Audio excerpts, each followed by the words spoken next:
gentlemen, boys and girls. Today, school's in session, and Tank and Trucker's going to do a review and some replays of the T-34-2. I'm going to change the way I go over the tanks a little bit. Um, I was told that I kind of ramble on, and I do. I've caught myself doing it, where I'm rambling on about something that has not even anything to do with World of Tanks. So, I mean, sometimes it's good, sometimes it's bad, but when you get off key and you start wasting, 15 minutes of time talking about, basically nothing, then it's just a waste. But anyway, so we're going to go ahead and do a review of the T-34-2. Now, I ran this a little bit during front lines, and I was actually a little more impressed with it than I thought I was going to be.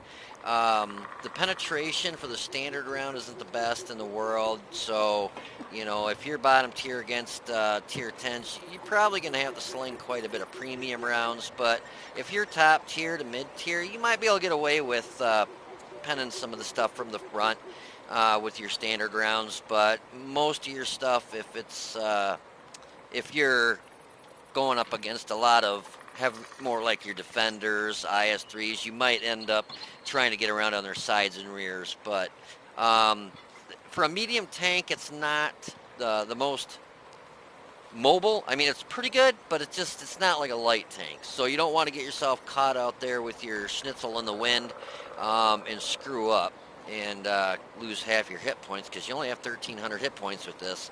And you don't want to lose those, hit points in 2 shots and then have to play, like a game of checkers and be stalemate in the back of the map sniping.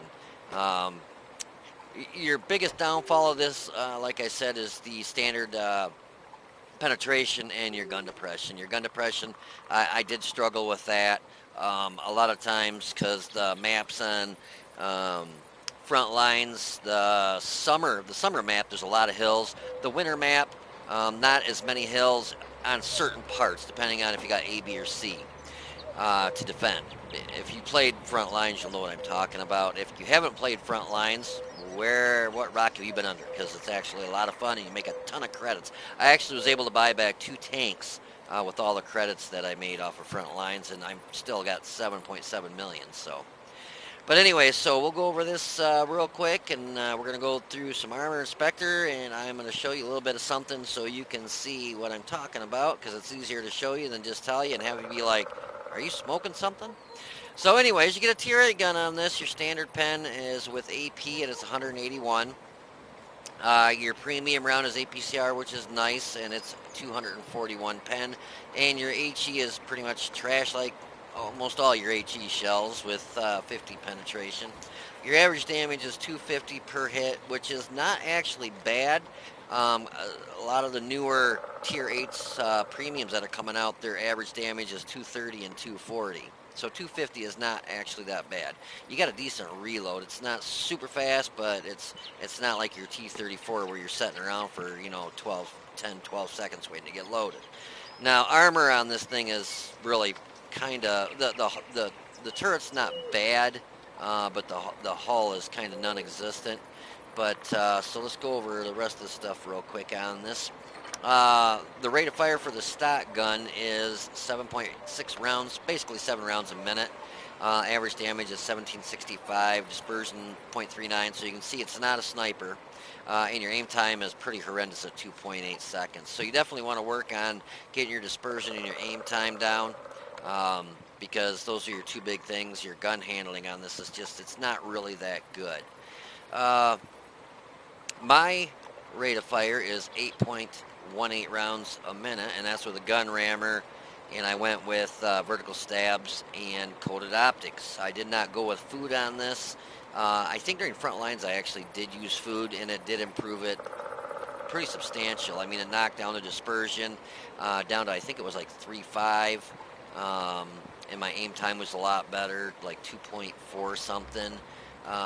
And obviously my reload was a little bit better too. My reload is 7.34. Not too bad. It's pretty standard for 250 average damage.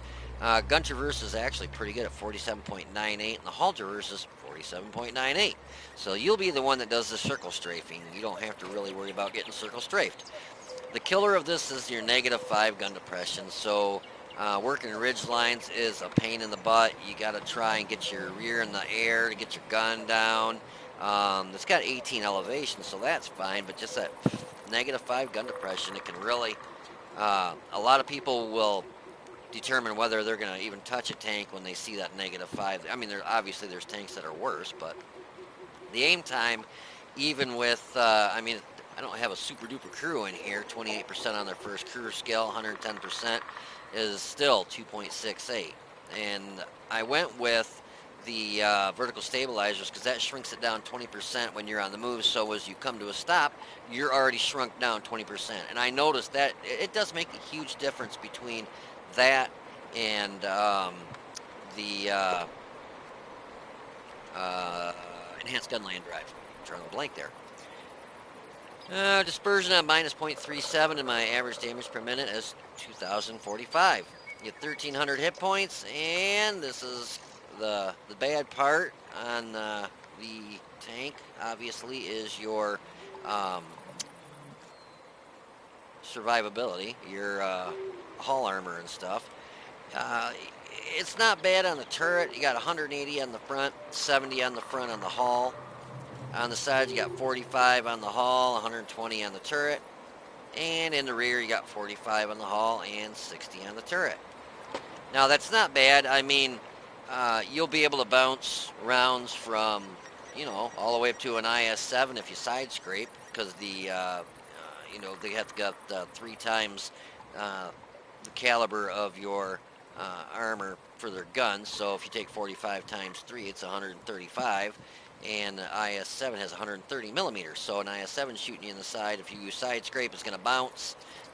Whereas, you know, if you got somebody that's got 136 millimeter or above, they will pen your side. And I'll show you that in the Armor Inspector.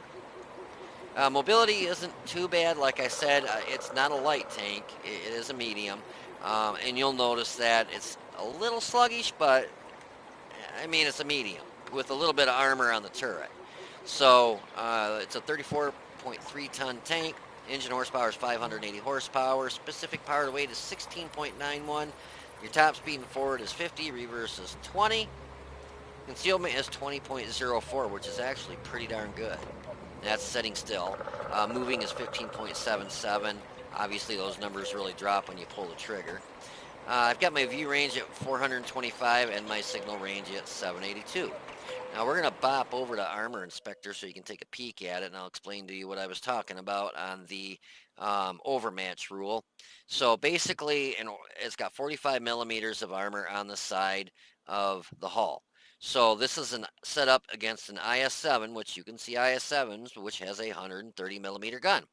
So if you take 45 times 3, you're at 135.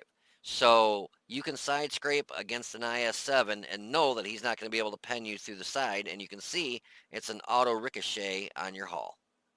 All the way over there. Now, in the front, you got to watch it, you know, because on the front, obviously, he's going to pen you all day long.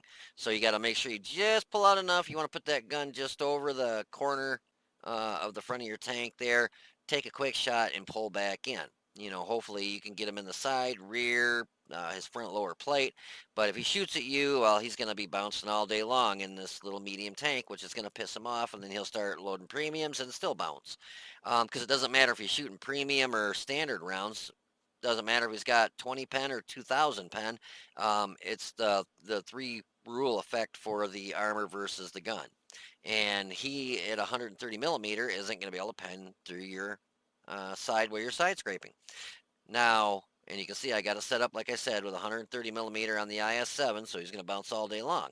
But if you take this and you bounce it up to, I think the 705A, I believe that's got a little bit bigger gun. Let's see. Yeah, it's got 152 millimeter. So now this, on the other hand, if 705A pops in front of you, he's going to pen you every time. You can see, easy cheesy. Same angle. He's going to go through you every single time. Because he's got you on the overmatch rule with a 152 millimeter gun. All he needs is 136 millimeter or above to go through you, and he's got 152, so he's going to go through you all day long.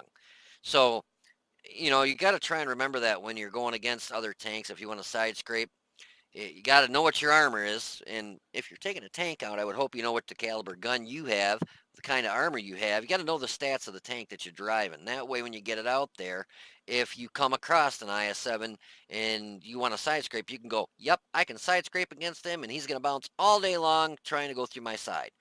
Whereas if you pull up and there's a 705A, you're going to say to yourself, I'm going to run and hide because he will pen me every single time. So you got to remember that kind of stuff. And also for your gun, you got to remember, what caliber gun is yours? Are you shooting a 90 millimeter, 100 millimeter? And that comes into effect with like your STRV S1s, the STRV zeros, stuff like that. Because it may only have 30 millimeters of armor, but can you overmatch him with the caliber gun that you have?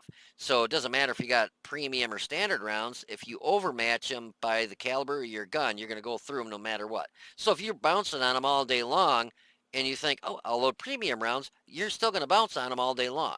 You're not going to go through them any easier just because you got more penetration. You're not overmatching his armor.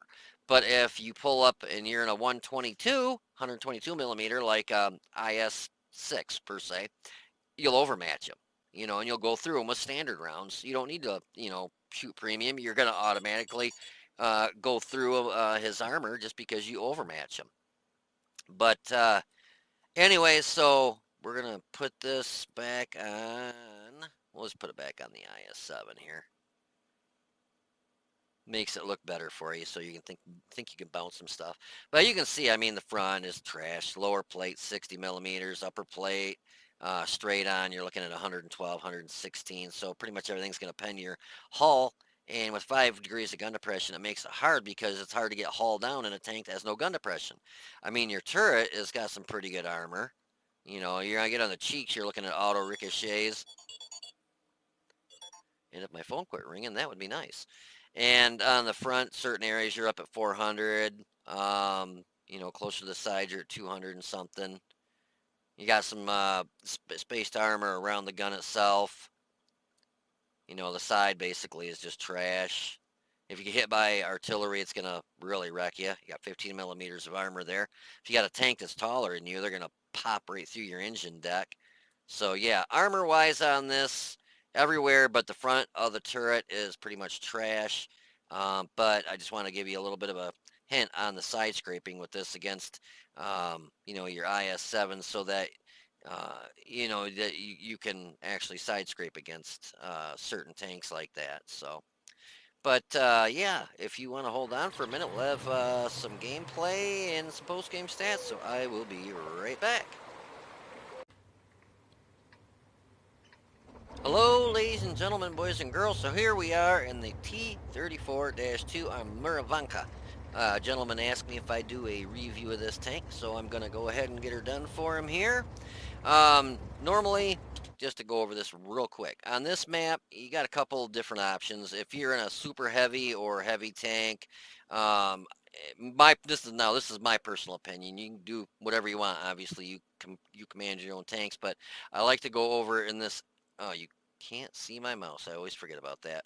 I'll point where my pointer's pointing. So in this direction over there to the left on the west side, basically you're looking at like H4-ish. That's kind of that area right over there is where I like to go with my heavy and super heavies.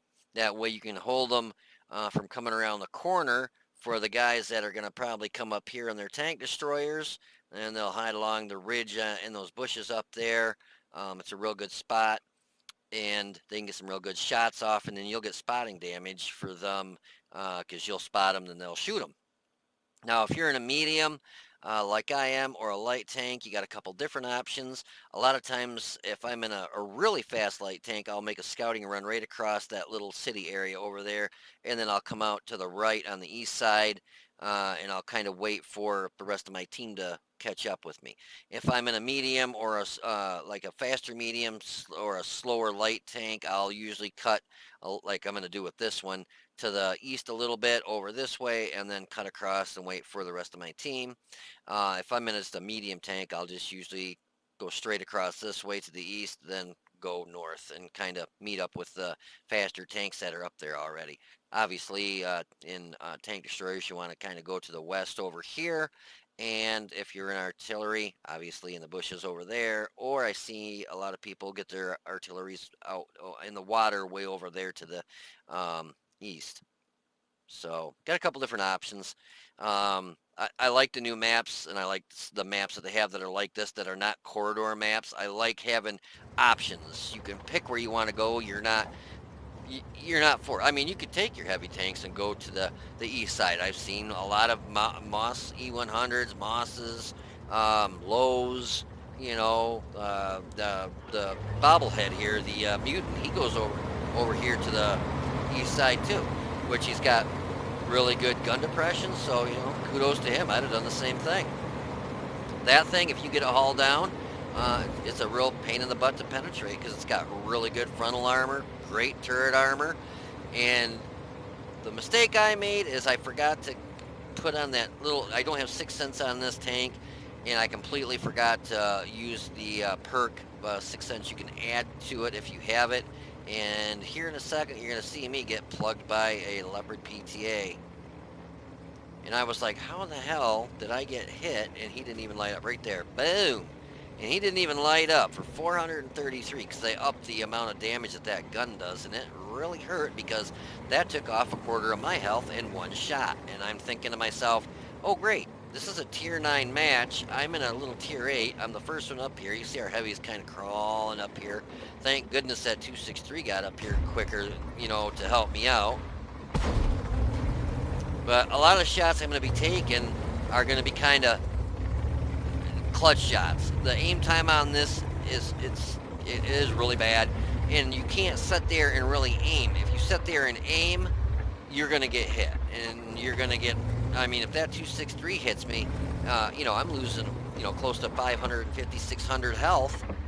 So basically, you take your shots. I got super lucky that that one even penetrated him.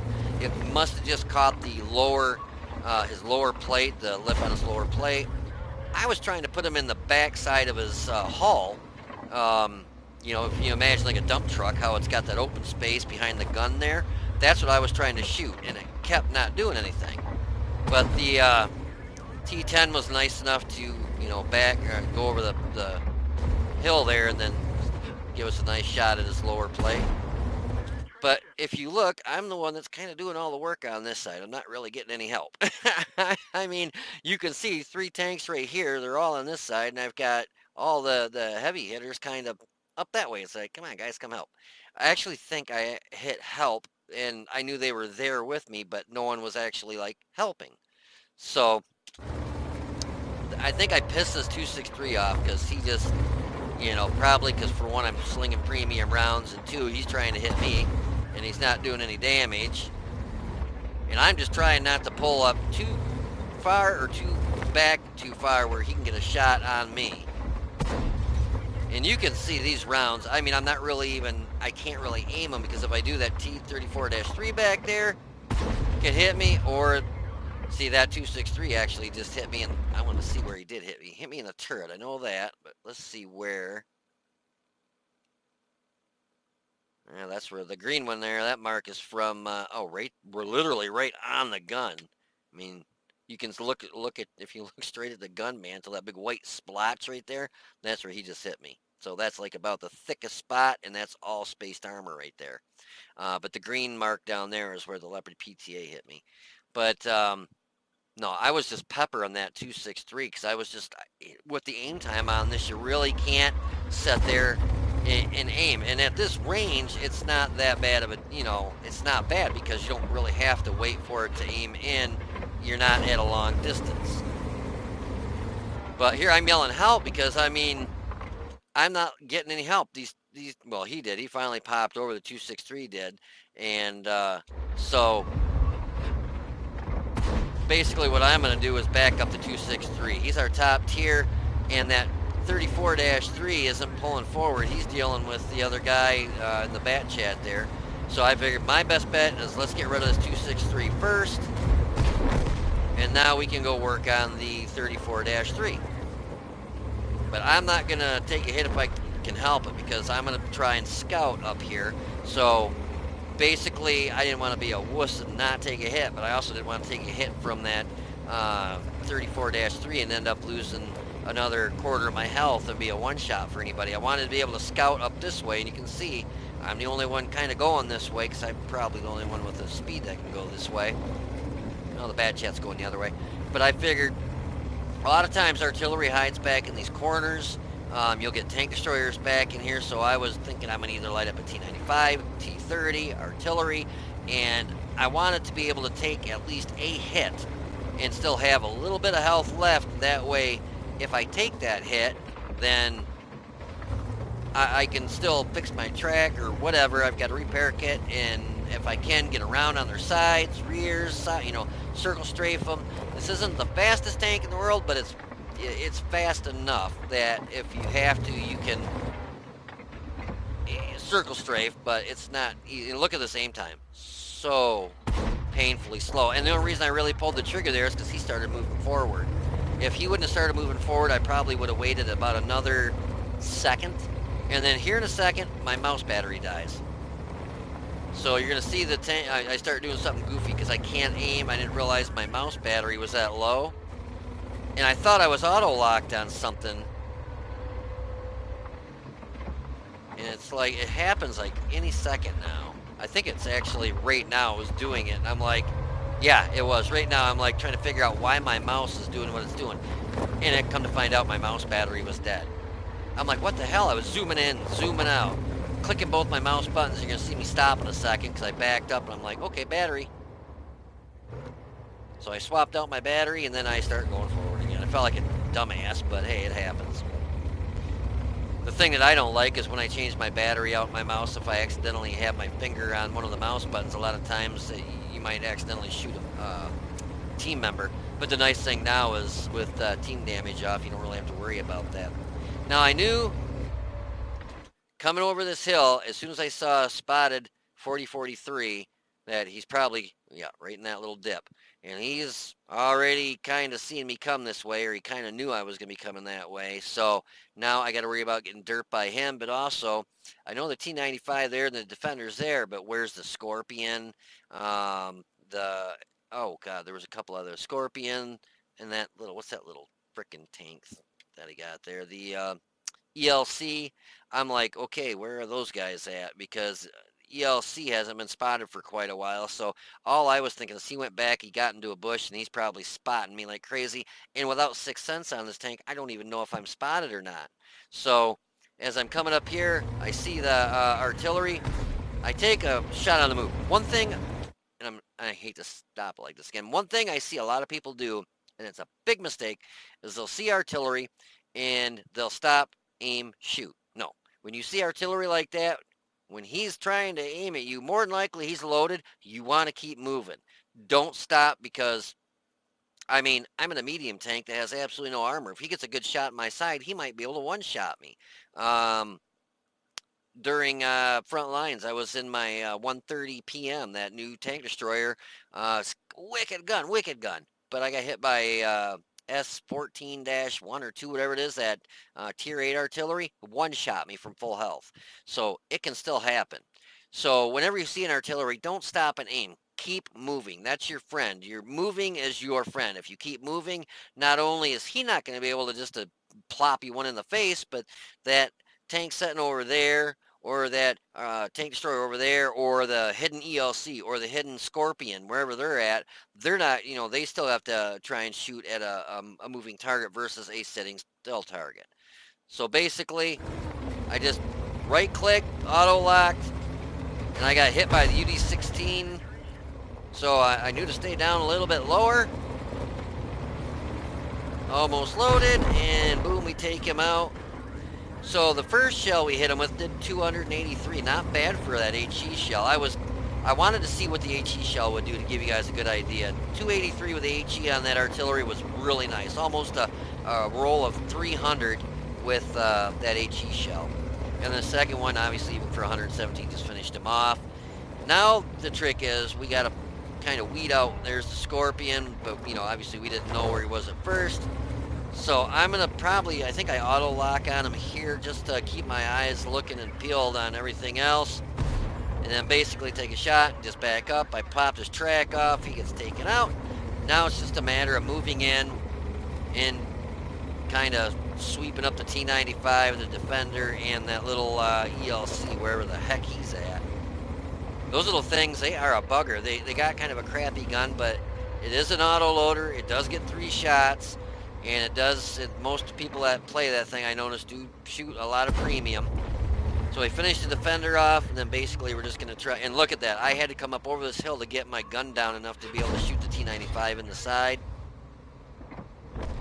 And I didn't see, to be honest with you, where somebody finished off that ELC. I don't know if he drowned himself or what happened. I'll have to pay attention when I get this all put together. I rewatch it to make sure the sound came out and all good, and I'm gonna kind of watch to see if that ELC drowned himself or if somebody did kill him. One thing that really ticks me off is when people drown themselves, especially with all the missions people are trying to do. I mean, it could be you in the other position where you're trying to do a mission and some jackass is going to go drown himself just so that, the enemy team doesn't get a kill when that could be you trying to finish a mission off, and the shoe's on the other foot. And then, the enemy does that to you. And it's like, well, great. Now I got to start this whole mission over again thanks to him drowning himself. It's just people who drown themselves really irritate me. They really, really, really do. But yeah, anyways, if you want to hold on for a minute, I'll have some post-game stats for you, so I will be right back. Alrighty, so here's the results of that match, and I apologize, guys. I know I shot pretty much all premium rounds except for a couple HE at artillery, and I was actually really contemplating just going standard rounds or HE on artillery because HE, I don't recommend HE shells just due to the fact that it's just so unpredictable. I could have hit that 40-43 one time with my first shot and did 30 damage or 270 damage. Now even though I was using premium rounds, I still did bounce a lot of shells. I mean, the standard pen on this completely sucks. And with tier 9s in that match, 263, obviously I shot the shit out of him, and I think I only penned him like twice. T10, Leopard PTA, I was really surprised he got a shot at me in the side like that. I don't have Sixth Sense, but I have that Sixth Sense perk, and I forgot to turn it on. Normally, when I take a tank out, if I don't have Sixth Sense, I've got this crew thing, and you go down here, and I've got like 49 of them. Got a bunch of these things. Excuse me. So I forgot to click that on. I assumed I had it on. Well, you know the saying, make an ass out of you and me, because I made an ass out of myself and lost quite a chunk of health right off the bat. And the funny thing is he never even lit. That's what I was surprised about, that he was able to get a shot off at me, and I was lit, obviously, but he wasn't lit after pulling the trigger. So, whatever. But that was all in all a good game. But again, I did shoot all premium rounds except for a couple HE into the artillery because 180 was 181 pen. Yeah, 181 pen. Yeah, there's no way I'm gonna penetrate a 263. Well, and when I shot him in the butt a couple times, yeah, I could have swapped it over to standard. But then again, there was a tank. Can't remember what it was, a 34-3 or something, right next to him, waiting to pop over. Which I was surprised he sat there. Well, myself and I can't remember what was with me there. I think it was our Object 263.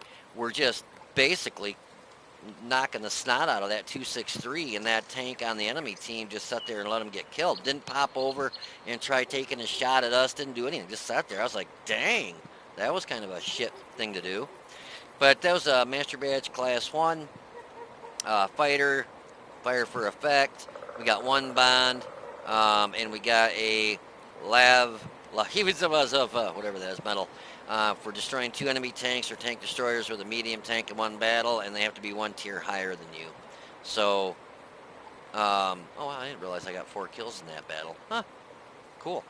I, it was just so much going on. The old adrenaline's flowing, because when I got towards the back there, all I could see, I'm just picturing in my head, I'm going to roll over a hill and that T-95 is going to be facing right at me. And I'm like, ugh.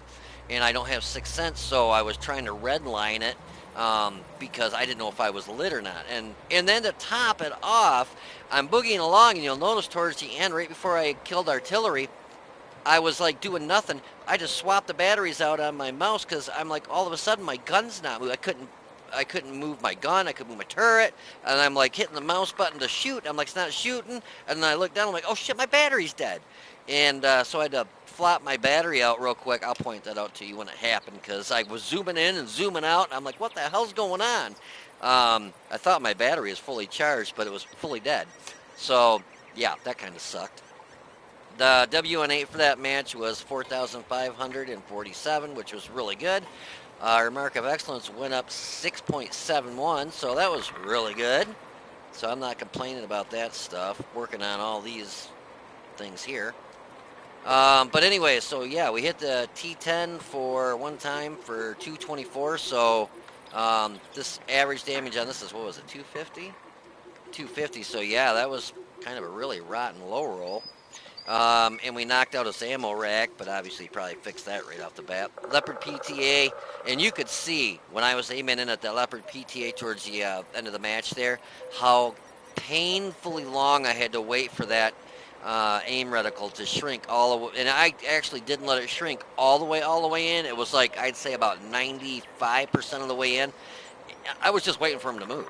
And if I would have pulled the trigger any sooner than I did, I guarantee I probably would have missed. But we hit him for 189 and finished him off. The Object 263, we put 4 shots into him for 882, finished him off. Bounced one of his rounds because he shot us in the turret, which most people see this thing and they think it has absolutely no armor. They don't realize the turret on that thing is actually really good. Now, if he shot me with a premium round, different story. He probably would have went through my turret. The T-95, we put a shot into his side for 228. Knocked out his fuel tank, and he got hit for 139 upon the spotting. The Defender, we put one in his side for 167, finished him off. Knocked out his fuel tank. Scorpion G, we hit him for 260, so a little bit above the average damage. Knocked out his track, and he got hit for 325 upon his spotting and 239 upon his destroying his track for a total of 564. And the artillery, we hit him 2 times for 400. And I think both shots were HE shells into him. And we finished him off, and we originally spotted him. So he did 3rd most damage, which that's not bad in this tank. That's actually really good in this tank. I was surprised that, we outdid a lot of our auto loaders and our T-30, our higher tier stuff. So I was pretty happy with the results. But we did 2,350 damage, got 4 kills, and a base experience of 1,177. We had 20 shots, 16 hit, and only 11 pens. So if you see what I'm talking about, that's why I shot so many premium rounds, is because with what I was shooting at, I knew I was going to be bouncing a lot of rounds. Now, if we would have penned most of those 16 shots, that would have been really nice. We would have easily had double the damage.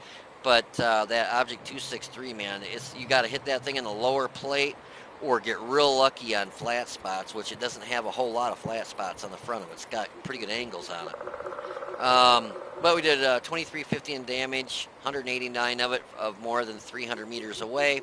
We got hit 3 times, 2 pen, 1 bounce for 550, and that was off the 263.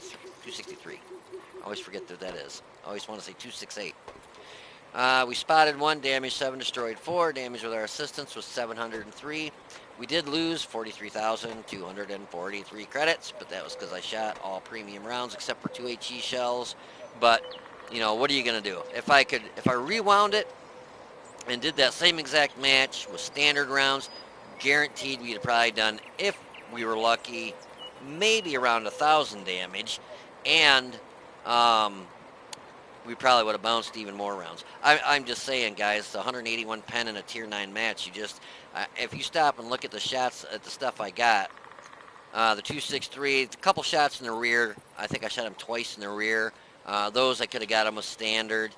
T-95 and Defender in the side, 181. I'm lucky that well, the T-95, I did hit him on a pretty flat. That is iffy on the T-95 Defender. 181 pen would have probably bounced. That thing's got such funky, thick, spaced armor everywhere. 181 probably would have bounced. Scorpion G, obviously I could have went through him with a Q-tip, so I could have easily switched standard on him, but I didn't. I didn't even think about it by the time I was at that point where we were finishing off the match, and there was just a few tanks left. I wasn't looking at, oh, am I shooting premium or standard? I'm looking at, okay, I need to knock this guy out, because if I don't knock him out, if I don't penetrate him or whatever, I'm going to be dead with quickness. And I didn't think to even change it back to standard. I did on the 40-43. I made sure I switched it over to HE because I wanted to see how well this did with the HE shell for you. Leopard PTA hit him in the side, standard round. Yeah, I could have got away with some standard rounds on that, so probably a little overkill, but I don't go for credits in the game. I go for experience and WN8s, and penetrating, and the higher penetrating round, obviously the better chances you have to penetrate. So, call me a shitter if you want. I mean, to each their own. I mean, I've been in tier 10 matches where I'm in a tier 8 and I got, IS-7s and you just name 277s, 907s, and they're slinging premium rounds at me and my little Pantera that has, or my little Scorpion that has 1 millimeter of armor all the way around it and getting hit with gold rounds. So, everybody slings them. So I used to get pissed off and text people and be like, hey, you're slinging gold piece of shit. No, I don't anymore. It's just everybody does it. So, whatever. To each their own. But anyways, yeah, so I hope you enjoyed that match, and I hope it gave you a little idea about the T-34-2, kind of, how to play it, if it's any good, if you want it, if you don't want it, how side scraping works with, the 45 millimeter times 3, 135, so you need 136 millimeter to overmatch your side armor when you can, to pop out and side scrape. Now remember though, they might not be able to get through your hull armor, but you got to watch your turret armor too, because some turrets are thinner than the hulls on some of the tanks. Like this one's, I don't have to worry about that. It's like super thick on the turret. Remember, it's like 160 on the side, 120 on the side. So yeah, this is still safe to, pull out and do some side scraping, not really worry about them penning your turret, but you got to worry about them going through your commander's hatch. So you pull out, you don't want to just sit there because they might not be able to pen you there. On your talk today. On the side of you, they might not be able to pen the side of your turret, but they might be able to pen your commander's cupola. So you got to really watch, where your weak spots are too. But anyways, again, I hope you guys enjoyed that match. If you did, please click the like button down below and subscribe to the channel. You guys take it easy, be safe, and I'll see you on the battlefield.